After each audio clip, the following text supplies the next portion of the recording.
Hello guys and welcome to skynomics academy. My name is Sunil Kumar Yadav और आज हम लोग क्लास 10th के सोशल साइंस का एक बहुत ही इम्पोर्टेंट टॉपिक या बोला जाए एक बहुत ही इम्पोर्टेंट चैप्टर जो कि rise of nationalism in Europe, उसका पार्ट फर्स्ट डिस्कस करने जा रहे हैं। उस चैप्टर को या बोला जाए इस चैप्टर को पूरे अच्छे तरीके से हम लोग डिस्कस करने की कोशिश करेंगे। आज हमारा ये पार्ट फर्स्ट होगा, उसके बाद पार्ट सेकेंड आएगा, उसके बाद last part question and answer का वीडियो आएगा। ठीक है, तो हमारे फर्स्ट पार्ट से जुड़े रहने के लिए धन्यवाद और आगे ही इसी तरीके से आप लोग सपोर्ट बनाते रहिएगा ताकि हम इसी तरीके से आप लोगों के लिए वीडियो ला सके। तो ये पार्ट फर्स्ट है, rise of nationalism in Europe, जो हिस्ट्री का चैप्टर है क्लास 10th के सीबीएसई के लिए। और इसके बाद पार्ट सेकेंड आएगा, उसके बाद लास्ट वीडियो आएगा पार्ट थर्ड, जो कि Q&A मतलब क्वेश्चन एंड आंसर का वो वीडियो होगा, वो आप लोग जरूर देखिएगा। तो चलिए स्टार्ट करते हैं पार्ट।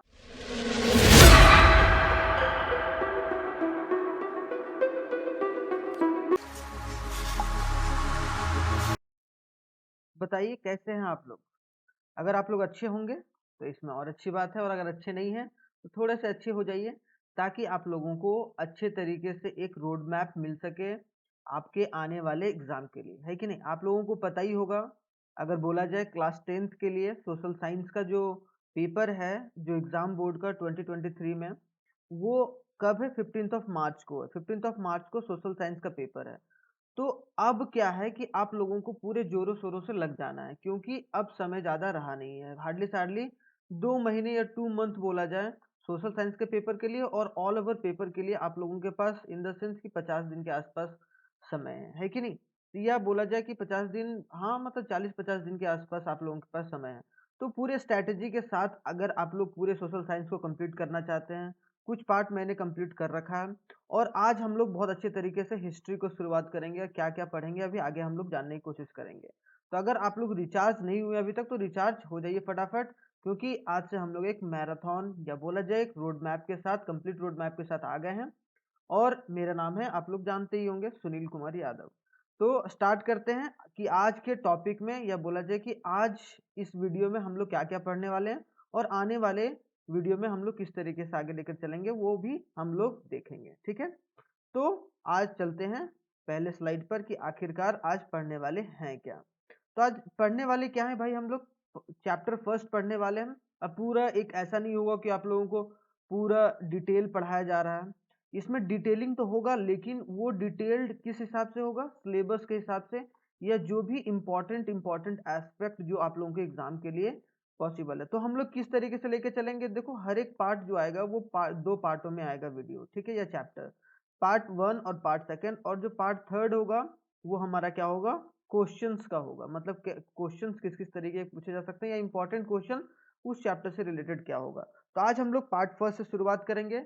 एक बार हम लोग जान लेते हैं कि आज चैप्टर जो rise of nationalism in Europe है उसके बारे में, उसका सिलेबस का लिस्ट क्या है, अगर आप लोगों को 2023 के एग्जाम के लिए देखा जाए तो इसका कुछ ज़्यादा सिलेबस है नहीं। सिलेबस 4 टॉपिक में पूछा जाएगा generally.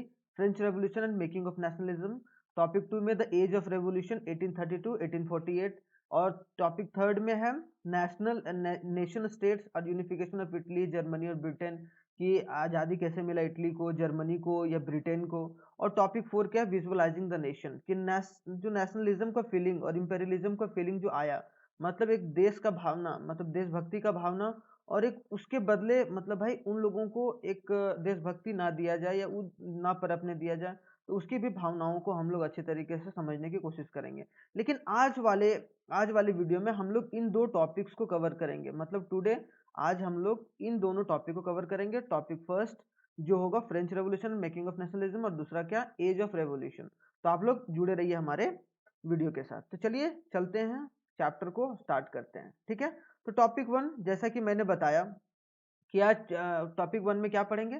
French revolution and making of nationalism, कि आखिरकार फ्रेंच रेवोल्यूशन किस तरीके से लाया गया, ठीक है, यूरोप में, और किस तरीके से नेशनलिज्म का फीलिंग, एक बोला जाए कि देशभक्ति का फीलिंग, एक नेशन के प्रति एक बोला जाए कि लव कैसे आया सारे देशवासियों में। ठीक है, तो पहला कि आइडिया ऑफ द नेशन, सबसे पहली बात, the concept of nationalism emerge in Europe, की जो कॉन्सेप्ट ऑफ नेशनलिज्म है वो कहाँ इमर्ज हुआ? यूरोप में ड्यूरिंग द 19th सेंचुरी। कब? अगर 19th सेंचुरी में हुआ।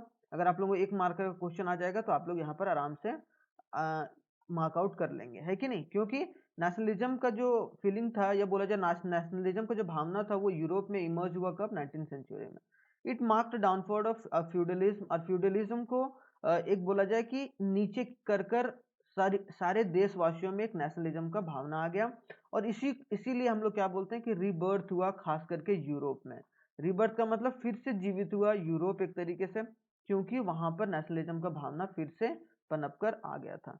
तो एक वर्ड है स्काईपीडिया, देखो ये एक जैसे विकीपीडिया होता है वैसे ही स्काईपीडिया, मतलब ये इंपॉर्टेंट टर्म्स हैं जो आप लोगों को पता होना चाहिए चैप्टर से समझने से पहले। Nationalism an ideology which emphasis the faithfulness, जो आपको विश्वास दिलाता है, devotion and allegiance and nation और a nation state and hold such obligation to outweigh other individuals and group, ताकि आप लोग एक साथ जुड़कर एक साथ रखें, है कि नहीं? एक जुड़कर, एक बोला जाए कि एक ग्रुपिज्म का भावना है कि आप लोग साथ में मिलकर इस देश को आगे लेकर चलेंगे, तो उसको हम लोग क्या बोलेंगे कि नेशनलिज्म का भावना उस देश में आ गया। फ्यूडलिज्म क्या होता है? क्योंकि हम लोगों ने फ्यूडलिज्म को हटाकर नेशनलिज्म को अपनाया गया था यूरोप में। तो a social system existing in मिडेबल Europe in which a people worked and fought for the nobles who gave the protection and the land in the return, कि क्या कि बड़े बड़े लोगों के लिए सिर्फ लड़ाई करना और उनको एक तरीके से मतलब जीवित रखना, और खास करके कुछ चुनिंदे लोग जो हैं वो पूरे देश पर राज कर रहे थे, तो उसको हम लोग क्या बोलेंगे? फ्यूडलिज्म। अब रिनाइंस का मतलब क्या होता है? The revival of Europe art and literature under the influence of classical model in 14 to 16th century. Renaissance का मतलब क्या? फिर से जीवित होना, एक तरीके से रिबर्थ होना। तो जो रिवाइवल हुआ यूरोपियन का आर्ट और लिटरेचर, कि किस तरीके से आर्ट और लिटरेचर में सब चीज का फ्रीडम का एक भावना आ गया था, तो उसको हम लोग बोलेंगे रिनाइंसेस।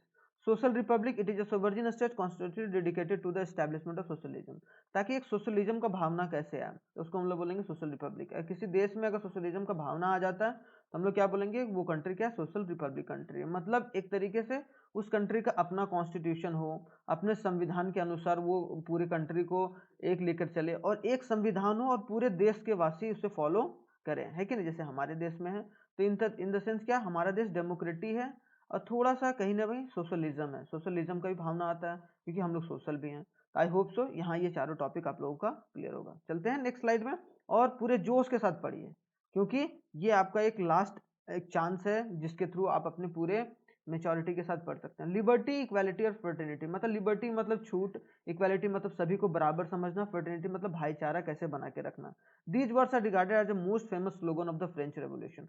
अगर फ्रेंच रेवोल्यूशन में बोला जाए तो ये तीनों जो वर्ड है वो एक बोला जाए कि मोस्ट फेमस स्लोगन बन गया था। And men and womens are born and remain free and equal in the rights, कि हमेशा क्या बोला गया कि जो अगर कोई वुमेन है या कोई मैन है कि नहीं? यहाँ ये मैन है मान लो और ये वुमेन है, इसका थोड़ा बाल लंबा कर देते हैं ऐसे करके, है कि नहीं? और मेन और वुमेन को इक्वल राइट मिले, ऐसा ना हो कि सिर्फ आदमी आदमी बढ़ रहा है और वुमेन नहीं बढ़ पा रही है, तो सोशल डिस्टिंक्शन ना हो, और ये कॉमन गुड के रूप में, एक बोला जाए भाईचारे के रूप में हम लोग देश में कैसे रहें, तो ये एक स्लोगन बना था। उसी के तहत फ्रेंच रेवोल्यूशन हुआ था, और एक बोला जाए कि फ्रांस, ब्रिटेन और इटली को एक आज़ादी मिला था, जो यूरोपियन का कंट्री है, यूरोप का कंट्री है। The feeling of nationalism was illustrated by the French artist, जो आप लोग देखते होंगे किताब में भी एक दिया गया है, क्या एक फिगर दिया गया, वो आर्टिस्ट का नाम क्या था? Frederick Sorio. तो ठीक है, फेडरिक सोरियो ने एक नेशनलिज्म का फीलिंग इलिस्ट्रेट किया था अपने क्या, अपने पेंटिंग में, तो वहां से थोड़ा सा नेशनलिज्म का भावना दर्शाते हैं, ठीक है, कि भाई आर्ट और लिटरेचर में भी आ गया था। इन 1848 में ही prepared a series of 4 print, मतलब क्या कि जो फेडरिक असोरियो था वो उसने क्या करा कि 4 प्रिंटिंग, मतलब 4 अपना एक painting visualizing his dream of the world making the democratic social republic as he called them, मतलब क्या कि वो अपने देश को क्या बनाना चाह रहा था? डेमोक्रेटिक और सोशल रिपब्लिक। डेमोक्रेटिक मतलब ऐसा हो कि सब लोग इलेक्शन हो, प्रॉपर तरीके से लोग साथ में रहें और भाईचारे के साथ रहें, लिबर्टी के साथ रहें, इक्वालिटी के साथ और फर्टिनिटी के साथ। उसके बाद painting depicted his dream of the world free, हमेशा वो क्या चाहते थे कि भाई वर्ल्ड को किस तरीके से फ्री बनाया जाए और वर्ल्ड के साथ कनेक्ट करके कोई भी ऐसा ना हो और उसमें एक it also illustrated the statue of liberty, और वहां पर उन्होंने एक बहुत अच्छा पिक्चर पेंटिंग में दिया था और statue of liberty holding a torch of enlightenment. और उन्होंने क्या, स्टैच्यू ऑफ लिबर्टी ने एक टॉर्च थामा हुआ था और वो क्या बता रहा था कि भाई अब रोशनी आएगी, मतलब अब लाइट आएगा और सारे लोग रोशनी में जगमगाएंगे और सारे लोग अच्छे तरीके से लेकर चलेंगे। ठीक है, उसके बाद concept of liberty, equality and fraternity and nationalism dominated the social and political scene of the European 19th century. और 19th सेंचुरी में जो सोशल, जो सामाजिक फीलिंग है, जो पॉलिटिकल सीन था, वो यूरोप में बहुत ज़्यादा डोमिनेट किया, खास करके बोला जाए इक्वालिटी, लिबर्टी और फर्टिनिटी, कि आप आज़ादी से कैसे रहें, इक्वल कैसे सबको लेकर चलें और भाईचारे से हम लोग कैसे रहें। ठीक है, तो ये कहीं ना कहीं एक फोर पेंटिंग के थ्रू या पेंटिंग के थ्रू फेडरिक सोरियो ने बताया था। तो हु वाज फेडरिक सोरियो, इसके बारे में भी जान लेते हैं। तो he was a French artist famous for a series of 4 prints, और वो फेमस किस लिए हुआ था, 4 प्रिंट जिन्होंने उसने प्रिपेयर करी थी एक तरीके से नेशनलिज्म का फीलिंग जगाने के लिए लोगों में, क्योंकि भाई पेंटिंग हो गया, मूवी हो गया, ये सब क्या बताता है, समाज का आईना होता है कि नहीं। पेंटिंग क्या है, एक तरीके से आईना होता है जिसके थ्रू वो लेके चलता है। तो फ्रेडरिक सोरियो ने वही काम करा था। 1848 में उन्होंने 4 सीरीज ऑफ प्रिंट लाया था, visualising the dream of the world consisting of democratic and social Republic. और उनका क्या मानना था कि हमारा देश जो है या हमारा पूरा यूरोप जो है वो किस तरीके से डेमोक्रेटिक और सोशल रिपब्लिक बन सके। तो ये एक बहुत बड़ा इनका नाम रहा, एक बोला जाए कि फ्रेंच रेवोल्यूशन में। तो आप लोग इसको अच्छे तरीके से पढ़ लीजिएगा। ठीक है, उसके बाद थोड़ा सा अब टर्म समझ लेते हैं, क्या क्या इंपॉर्टेंट टर्म है, क्योंकि यहीं से क्वेश्चन आएगा, कोई ज्यादा हार्ड एंड फास्ट रूल नहीं रखना है। ठीक है, what is absolute monarchy.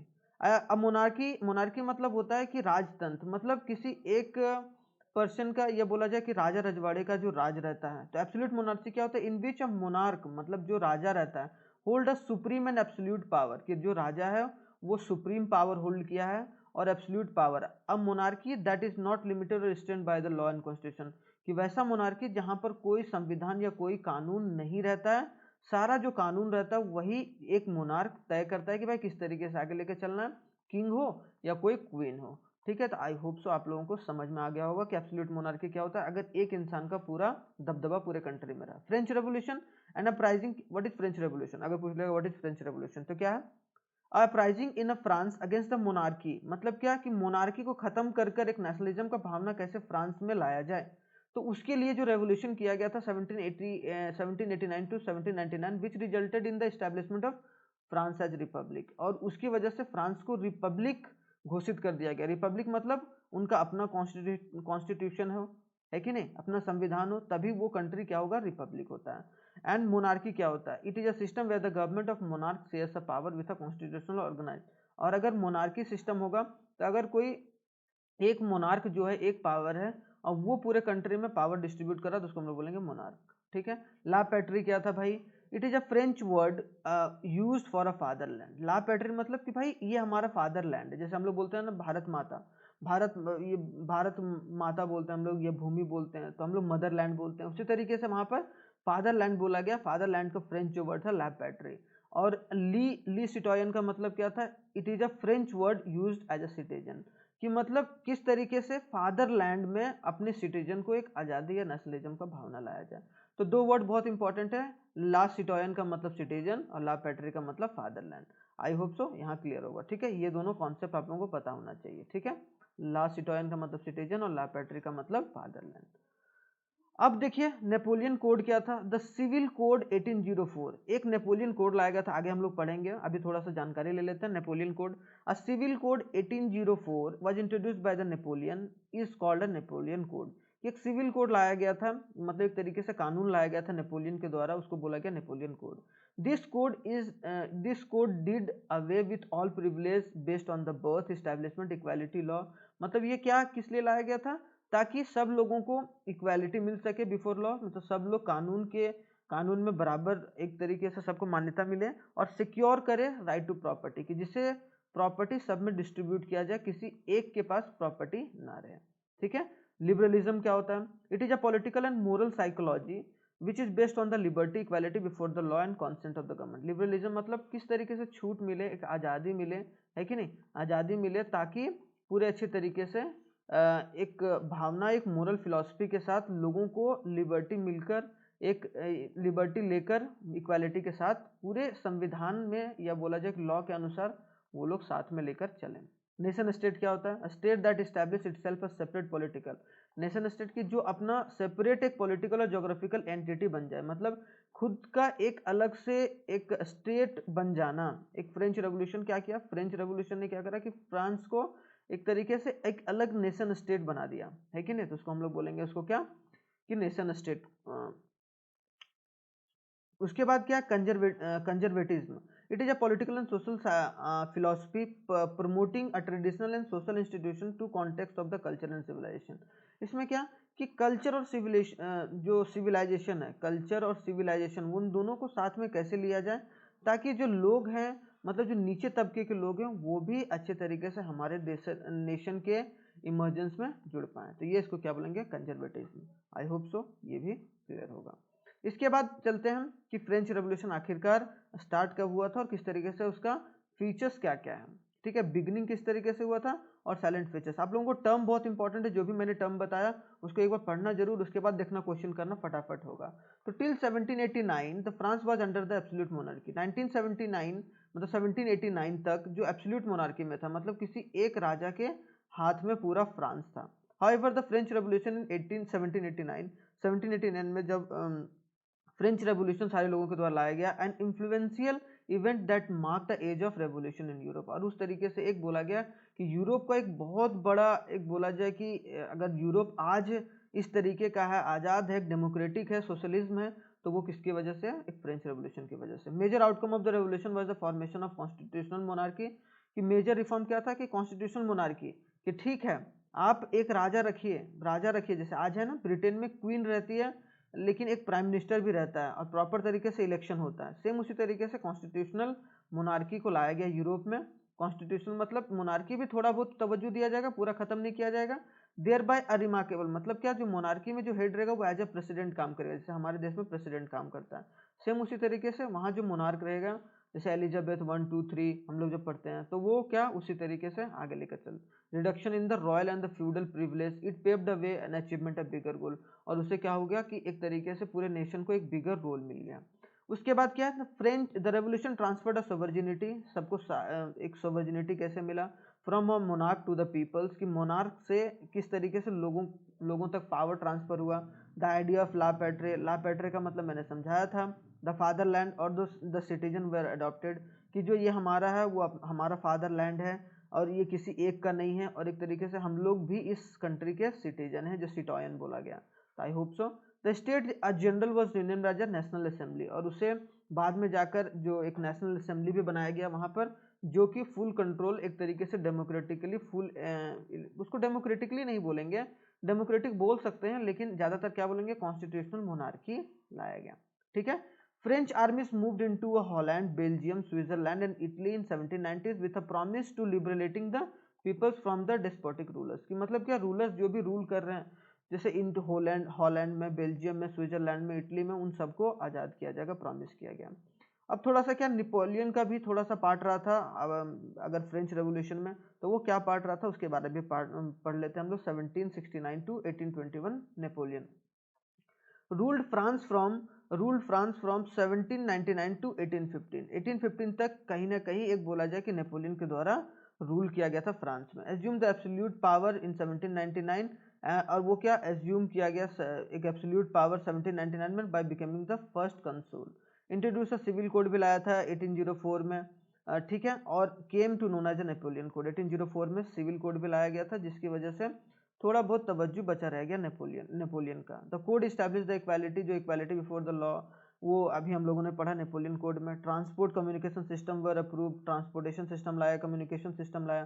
Taxation and censorship were and military service were being mandatory. कि कहीं ना कहीं टैक्सेशन सेंसरशिप जो भी लाया गया था उसको क्या मैंडेटरी एक तरीके से कर दिया गया था। तो यहाँ नेपोलियन का पार्ट हो गया था, है कि नहीं? तो नेपोलियन आप लोगों को समझ में आ गया होगा, अगर नहीं आया होगा दोबारा जरूर एक बार उसको देखिएगा।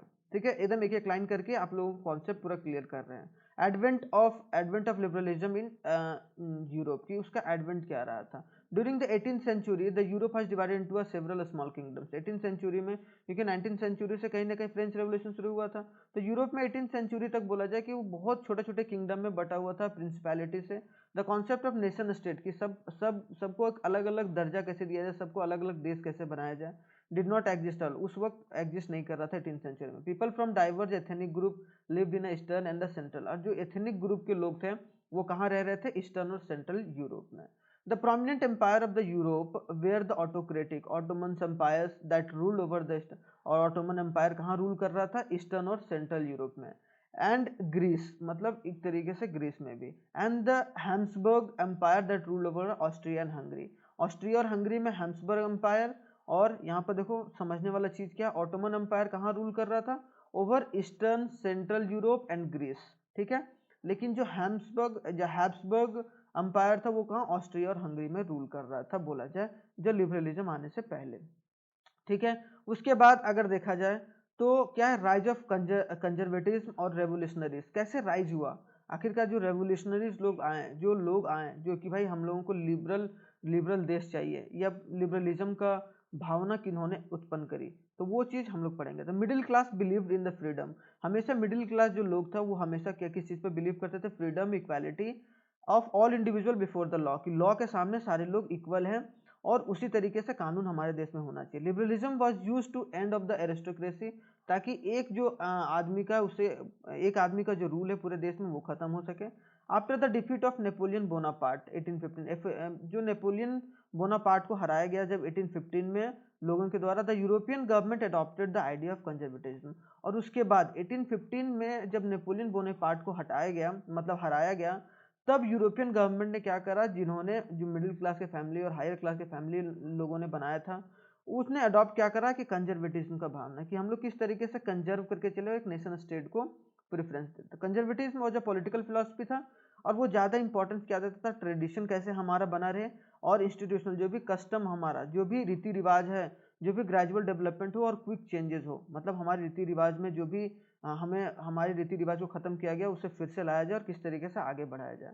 तो आफ्टर 1815 जब नेपोलियन बोनापार्ट को हराया गया, तब क्या हो गया, several liberals began working in the secret society, एक सीक्रेट सोसाइटी का जन्म हुआ, जहां पर बहुत सारे लिबरल्स लोग, मतलब जो आज़ाद होना चाहते थे, वो उन्होंने काम करना शुरू किया। ऑल ओवर द यूरोप और प्रोपेगेट एंड व्यूज, सारे लोग वो घूम घूम कर पूरे सब लोगों को बताते थे कि भाई हम लोगों को आज़ादी चाहिए, ये चाहिए, वो चाहिए, लिबरलिज्म चाहिए, है कि नहीं। और revolutionaries were seen the threat and restored of monarchies and hence was repressed, उन लोगों को कहीं ना कहीं मोनार्की के द्वारा कभी कभी एक तरीके से मारपीट भी झेलना पड़ता था। तो यहाँ एक बहुत बड़ा नाम आता है, गुसिपी मजीनी। मजीनी का क्या हो गया, अ फेमस इटालियन रेवोल्यूशनरी बोला गया 1807 इन जिनोया, ठीक है। उनको जो जिनोया में बॉर्न हुए थे 1807 में। He was a part of secret society, वो किसके पार्ट थे, सीक्रेट सोसाइटी के पार्ट थे, और called a carbonari, and founded a two underground society called a young Italy of Marseilles and the young Europe of burn.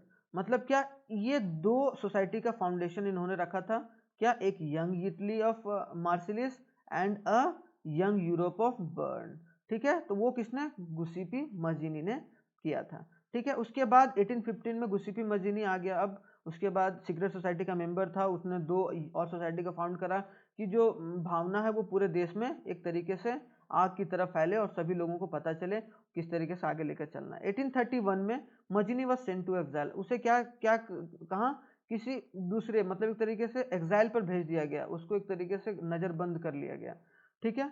To attempting the revolutionary of Ligua, Mazzini believed that a unification of a small kingdom and a principality of the Italy, वो हमेशा ये चाहते थे कि small kingdom का unification हो, वो किस तरीके से साथ में आए, यूनिफाई हो, और पूरे इटली को साथ में लेकर चला जाए। The society joint like a mind young trees and France Italy and German states, ताकि जो यंग माइंड्स हैं, और इसकी वजह से क्या हो गया कि जो गुसिपी मजीनी को एग्जाइल भेजा गया, वहां से जो सारे वो उन्होंने ग्रुप बना के रखा था, सब लोग इकट्ठा होकर एक यंग इटली का सपना सारे यंग पीपल लोग देखने लगे, ठीक है। तो आई होप सो यहाँ तक आप लोगों को समझ में आ गया होगा गुसिपी मजीनी तक, ठीक है। एक एक एक समझना बहुत मजा आएगा। उसके बाद चलते हैं, नेपोलियन का थोड़ा सा पार्ट हम लोगों ने पढ़ा था, अब क्या थोड़ा सा समझ लेते हैं कि गुसिपी मजीनी कौन थे। तो फेमस इटालियन रिवोल्यूशनरी थे इटली के, जिनका जन्म 1807 में हुआ था जिनोवा में। and he was a part of secret societies and called a Carbonari and founded a two underground society. दो underground society का formation हुआ था, यंग इटली इन मर्सिलिस और यंग यूरोप इन बर्न। ठीक है, ये दो सोसाइटी का इन्होंने फाउंडेशन करा था और एग्जाइल के जाने के बाद इनका एक बहुत अच्छे तरीके से फाउंडेशन रहा था। तो अभी तक हम लोगों ने पार्ट 1 में कहाँ से शुरुआत करी थी? सब भाई 1789। यहाँ से पूरा एक थोड़ा सा समरी में बता रहा हूँ, ठीक है, कि समराइज कर देते हैं पूरे चीज़ों को। अगर मैं दूसरा पेन ले लेता हूँ, समराइज कर देते हैं। समराइज से पहले 1789 में फ्रेंच रेवोल्यूशन हुआ था, 1797 में। बस इसी को आप लोग क्या करो, रिवाइज करके चले जाना, एक बार पढ़ लेना पूरा, उसके बाद ये वाला जो पॉइंट है उसको एक बार रिवाइज करके चले जाना। 1789 में फ्रेंच रेवोल्यूशन आया था, 1797 में नेपोलियन इन्वेडेड इटली, कि जो नेपोलियन था वो इटली इन्वेड हो गया, भाग गया, एंड नेपोलियन वॉर बिगिंस, और नेपोलियन वॉर बिगन हुआ था और 1815 में नेपोलियन को डिफीट कर दिया गया था, जो आगे पढ़ेंगे। ठीक है, 1799 टू 1815 में नेपोलियन रूल्ड किया था फ्रांस में। 1804 में नेपोलियन कोड आया था, आप लोगों को पता हो, जो एक बोला जाए रिबर्थ का भावना आया था और वो इक्वलिटी बिफोर लॉ बताता था। 1807 में मजीनी का बॉर्न हुआ और 1814 to 1815 fall of Napoleon and Vienna peace settlement, और वियना पीस सेटलमेंट साइन हुआ। ठीक है, 1815 में नेपोलियन को हराया गया था और 1821 में Greek struggle for the independent began, और जो ग्रीक लोग थे उनके द्वारा एक तरीके से इंडिपेंडेंस का जो भावना था वो जग चुका था। और 1831 में Mazzini sent to exile for attempting a revolution in Liguria. Liguria एक छोटा सा किंगडम था, स्मॉल किंगडम, कहाँ, यूरोप में। तो कहीं ना कहीं उसे एग्जाइल भेज दिया गया, क्योंकि वो चाहता था कि ये यूनिफाई हो जाए, मतलब एक तरीके से आज़ाद हो जाए और स्मॉल स्मॉल किंगडम साथ में आ जाए। तो आई होप सो 1831 तक आप लोगों को समझ में आ गया होगा। अब हम लोग पार्ट सेकंड में चलते हैं, जो पार्ट सेकंड थोड़ा सा इंपॉर्टेंट हो जाता है, या टॉपिक 2। तो टॉपिक 2 में क्या था भाई, एक बार जान लेते हैं। टॉपिक 2 में देखो, द एज ऑफ रिवॉल्यूशनरी 1831 तक अभी तक हम लोगों ने पढ़ा। 1830 से थोड़ा सा शुरुआत करेंगे। ठीक है, liberalism and nationalism become associated, कि नेशनल फीलिंग कैसे आया 1830 में, क्योंकि 1848 में थोड़ा सा इन द सेंस कि डाइवर्जेंस आ चुका था पूरे यूरोप में। तो liberalism and nationalism become associated with revolutionaries and regions of Europe and such a Italian and a German state, कि इटालियन और जर्मन स्टेट में, और प्रोविंस ऑफ ऑटोमन एम्पायर, जो ऑटोमन एम्पायर था कहाँ पर, आयरलैंड और पोलैंड में। The first appeal took place in a France in a July 1830। सबसे पहला जो एक बोला जाए कि अपील, मतलब एक नहीं बोलते हैं कि भाई एक ऊपरी हाथ मिला, वो 1830 में मिला, जब a Bourbon king was had been restored to the power during the conservatism reaction after 1815। 1851 के बाद जब कंजर्वेटिज्म का जब भावना जो बॉर्बन किंग ने लिया, उसकी वजह से एक रिवॉल्यूशनरीज का भावना आ गया और सारे जो छोटे छोटे किंगडम थे उनके अंदर भी एक हिम्मत आ गया। तो the Greek war of independence was the another event, और जो ग्रीक वॉर ऑफ इंडिपेंडेंस हुआ था उसके बाद विच मोबिलाइज द नेशनलिस्ट, उसने क्या करा था, मोबिलाइज कर दिया नेशनलिस्ट फीलिंग को। मतलब देखो, एक ना शुरुआत कर देता है ना, तो फिर क्या होता है, जैसे सचिन ने क्या करा, 100 सेंचुरी मार दिया, तो उसके बाद आता कि भाई हम भी कर सकते हैं, हम भी कर सकते हैं। तो एक नेशनलिज्म का भावना ऐसे बढ़ता है कि नहीं। अगर तुमने मान लो कि कमजोर बच्चा ने बहुत अच्छे तरीके से, या कोई बच्चे ने बहुत अच्छे तरीके से मार्क्स लाया, तो अगला बच्चा भी सोचता है यार वो कर सकता है तो मैं भी कर सकता हूँ। सेम उसी तरीके से नेशनलिस्ट फीलिंग जागना शुरू हुआ, और culture played an important role, और जो कल्चर था वहाँ का उसने बहुत अच्छा रोल प्ले किया। बहुत सारे आर्टिस्ट निकल के आए जिन्होंने नेशनलिज्म का भावना, बहुत पोइट्री वगैरह ऐसा आने लगा, स्टोरीज वगैरह, म्यूजिक वगैरह, जो हेल्प किया and express and save the nationalist feeling. उसकी वजह से क्या हो गया, नेशनलिज्म का भावना शुरुआत कहाँ हुआ था, बॉर्बन किंग से। अब आता है एक जो word, romanticism. Romanticism was a cultural movement, एक कल्चरल मूवमेंट था which sought to develop a particular form of nationalist sentiments. और वो क्या कर रहा था कि नेशनलिज्म का जो भावना या सेंटिमेंट है उसको जगाने की बात की गई थी। और जो Russian language was imposed everywhere, और खास करके the language too played an important role. Language हर एक देश में एक इंपॉर्टेंट रोल प्ले करता है, कोई भी देश को आज़ाद कराना है तो आपके अंदर पहले भावना आना चाहिए कि भाई ये हमारा देश है, ये हमारे लिए किया जा रहा है। तो कहीं ना कहीं रशियन जो लैंग्वेज था वो उसने भी एक इम्पोज किया गया था वहाँ पर, और जो लोग थे वहाँ उन लोगों को भी एक तरीके से अलग तरीके से भावना पैदा किया गया। 1830 was shown a rise in the price bad harvest। वो rise in the 1830 में क्या हो गया कि अचानक से कि जो यूरोप में पॉवर्टी आने लगा, शुरू होने लगा, मतलब बैड हार्वेस्ट होने लगा, लोग खेती नहीं करने लगे, हार्वेस्ट बैड आ गया, उसकी वजह से गरीबी बढ़ता चला गया। Beside the poor unemployed starving, मतलब भूखे लोग भूखे भी रहने लगे। Peasants even educated middle class revolted, और साथ ही साथ जो मिडिल क्लास लोग भी थे उन्होंने भी रिवोल्ट करना शुरू किया। भाई हम लोग ना खेती करेंगे ना कुछ करेंगे, हम लोगों को आज़ादी चाहिए, हम लोगों को एक, क्योंकि नेशनलिज्म का भावना पूरे देश में अच्छे तरीके से फैल गया था। अब 1848 में क्या हो गया?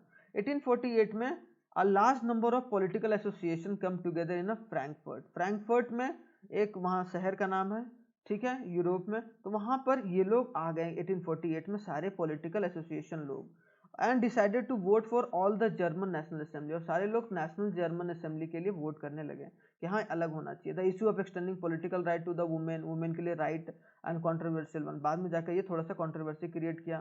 तो यही बोला जा रहा है कि conservatism forces were able to suppress the liberal movement 1848 but it could not restore the old order. लेकिन कुछ हद तक लिबरल जो मूवमेंट था उसे सप्रेस किया गया, लेकिन उस तरीके से रिस्टोर जो ओल्ड ऑर्डर था उसे रिस्टोर नहीं किया जा सका। और 1848 में nationalism in Europe moved away from it associated with democracy, और उसी तरीके से आगे बढ़ता चला गया। एक बोला जाए 1848 में रिवॉल्यूशन, कि रिवॉल्यूशन किस तरीके से आगे बढ़ा चला गया, ठीक है। आई होप सो यहाँ तक। ऑटोमन एम्पायर कौन था? Was one of the mightiest longest lasting dynasty in the world history. अगर बोला जाए वर्ल्ड हिस्ट्री में जो ग्रीक था, ये लोग ग्रीक थे, ऑटोमन एम्पायर, इन्होंने सबसे लंबे समय तक कोई एक ऐसा, एक बोला जाए डायनेस्टी था जो राज किया, जैसे मुगल डायनेस्टी हम लोग पढ़ते हैं, है कि नहीं। इसी तरीके से उसी तरीके से ऑटोमन एम्पायर एक लार्जेस्ट डायनेस्टी जिन्होंने रूल करा था, अब वो ग्रीक का था, ठीक है।